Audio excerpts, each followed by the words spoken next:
Petrolão foi o maior esquema de corrupção da história da humanidade. O endividamento da Petrobras, com desvio de recursos, com compra de refinarias como Passadina, com o começo da construção de 3 refinarias, uma no Maranhão, outra no Pernambuco, outra no Rio de Janeiro. Não concluiu nenhuma, só ali se enterrou 90 bilhões de reais. Dinheiro, Lula, que você enfiou no ralo e grande parte dividiu com seus amigos. E se houve corrupção na Petrobras, olha, prendeu-se o ladrão que roubou, acabou. E prendeu porque houve investigação. Porque no nosso governo nada era escondido. A gente não tinha sigilo. Não tinha sigilo do filho, da filha. Se houve corrupção na Petrobras, não precisava ter quebrado as empresas como foi quebrado as empresas. Você prendesse quem roubou e deixasse as empresas trabalhando, porque foram 4 milhões e 4 mil empregos que se foi para a casa do chapéu. Muito bem, ainda sobre o debate, Lula questionou o Bolsonaro sobre salário mínimo. Vamos lá, diretor, eu estou sendo bem objetivo aqui para dar tempo, tá? Porque para não fazer toda a cabeça que tem ali, vai.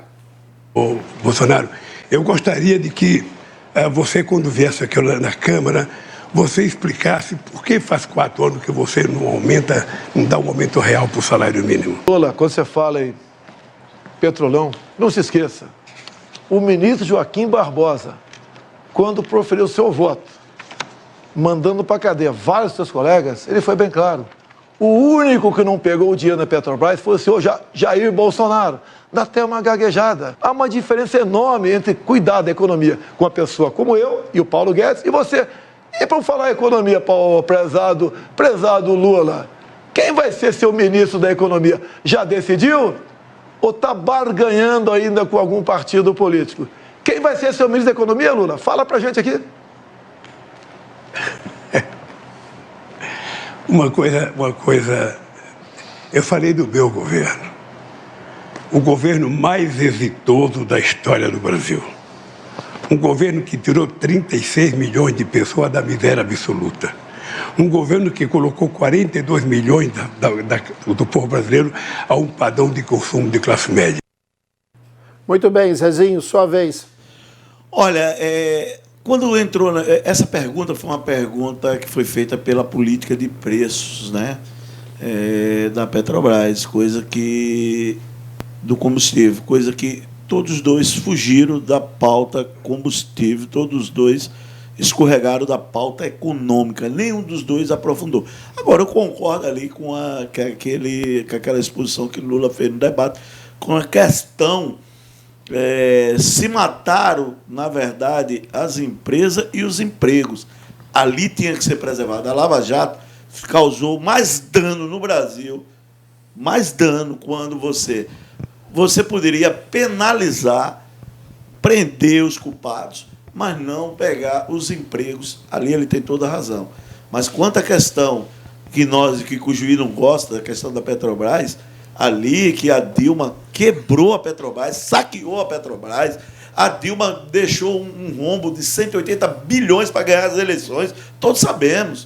O que nós queremos é uma pauta definida.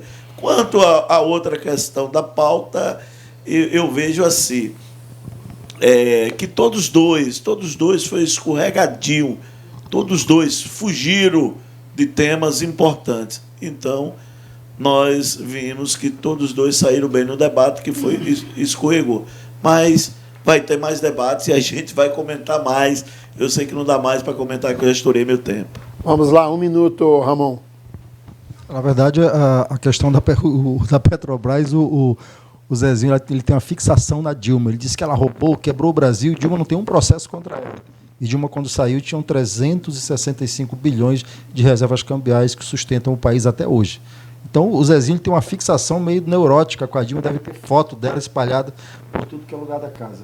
Né? O Lula foi correto ali. Ele citou, inclusive, o exemplo aqui da Samsung, né, que a primeira-ministra foi deposta em 2017. Né? Ano passado, o filho, né, o herdeiro da Samsung, foi condenado a 30 meses de cadeia, e a Samsung, por isso, não deixou de vender um televisor. No caso brasileiro, o Sérgio Moro e o povinho da Lava Jato ali, que queria embolsar dinheiro para fazer política no Brasil, aplicou uma multa de 6 bilhões à Petrobras, de 2 bilhões ao Odebrecht, quebrou a expertise da engenharia nacional, que tinha obras pelo mundo todo. Né? Então, fizeram um trabalho aí para ajudar as empresas de fora. Então, o presidente Lula foi correto e ao lado disso, os milhões de empregos que foram perdidos. Então, o debate, quando o presidente Lula se coloca, é perfeito. Eu acho legal que ele fala as coisas e não está com o papelzinho na mão ali o tempo todo. 1 minuto, Frota. O juiz, depois tu me responde se aquilo que o Lula estava tomando lá atrás era água ou era cachaça.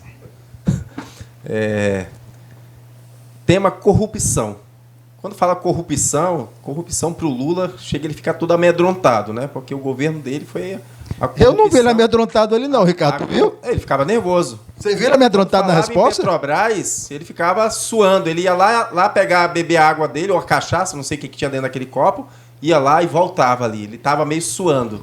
Então, corrupção é algo que o PT é especialista. Se tem algo que o PT faz muito bem, é corromper, é corrupção. É roubar, é desviar dinheiro público. Então, quando ele fala da transposição... queria até falar para ti, Juiz, tu sempre falou aqui no programa que 95% da transposição do Rio São Francisco foi feito pelo PT, né?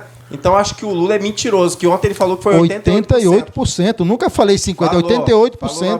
95%. 88%, então, 95%. Tá, né? Mas, enfim, o que eu quero dizer é o seguinte, se você tem um time, eu já falei aqui em outro programa, se você tem um time que ele é considerado o melhor do mundo, mas ele chega lá, na hora da partida, ele joga 10 bolas na trave e aquele time ruinzinho faz o gol, é ele que vai levantar a taça. É ele que vai levantar a taça. Então, dizer que a gente fez 88% da obra, mas Bolsonaro foi lá e concluiu em menos de 6 meses. Isso sim, isso é eficiência no governo. Isso é um ministro que não tem rabo preso com ninguém, vai lá, técnico e especialista, cara competente, foi lá e concluiu uma obra. Em 6 meses ele asfaltou a Cuiabá Santarém. Que deixou que o Bolsonaro teve que terminar. Isso é mérito. Sabe por quê que o Bolsonaro termina uma obra?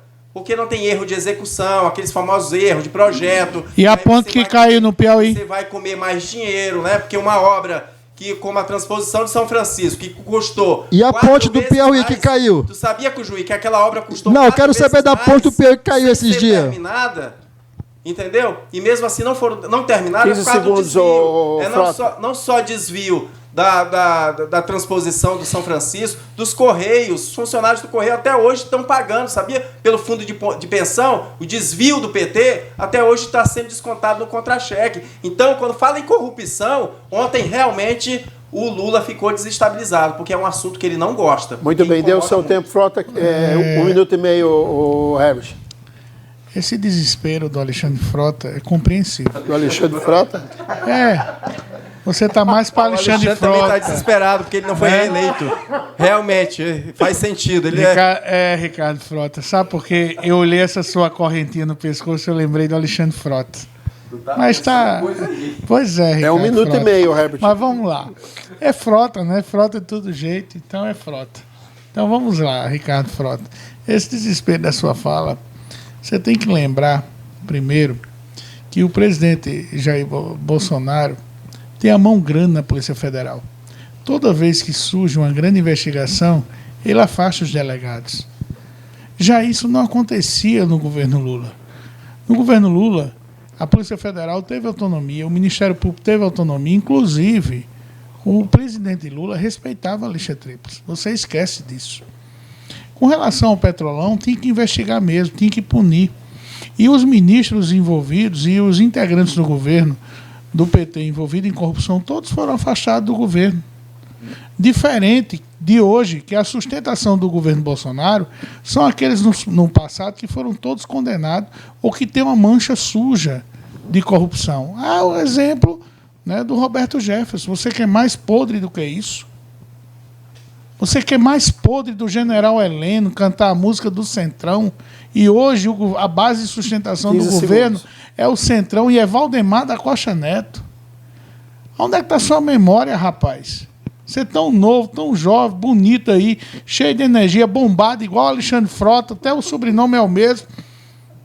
Mas parece que não tem massa cefálica. Muito bem, deu o seu tempo, Moisés.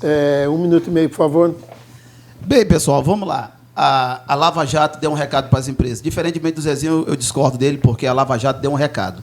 Não importa se é empresa, não importa se está cortando na carne. Se é uma empresa usada para roubalheira, se é uma empresa que só tem a finalidade, esquema de corrupção, tem que cortar na carne, não tem jeito. Já nasceu morta, já nasceu errada. E assim eram as empresas que eram criadas só para roubalheira, só para esquema de corrupção. Com relação ao professor Ebert, ele traz meias verdades. Cuidado com as palavras dele. São palavras mansas, bonitas, mas no fundo, querem te direcionar para uma ilusão. Veja bem, quando ele fala que o Lula respeitava a lista tríplice, isso não é nenhum mérito. Porque a lista tríplice não é nenhuma obrigação. E o nome já vinha com o nome que interessava a ele. É claro que ele escolhia um dos três. Bolsonaro não fez nada de errado, porque a lista tríplice não está escrita em lugar nenhum. Bolsonaro escolhe, se quiser, daqueles três nomes que vêm para ele. Com relação à Polícia Federal, que o professor Ebert vem em público mentir, e eu discordo dele, que ele vem dizer que o Bolsonaro troca os delegados a bel prazer. É mentira, pessoal. Porque o presidente da República tem a autonomia de trocar superintendente a hora que ele bem entender. A não ser que o Ebert mudou a regra. Aí ele quer mudar a regra, ele vem mentir em público dizendo que o Bolsonaro troca superintendente para se beneficiar. É mentira e é fake news.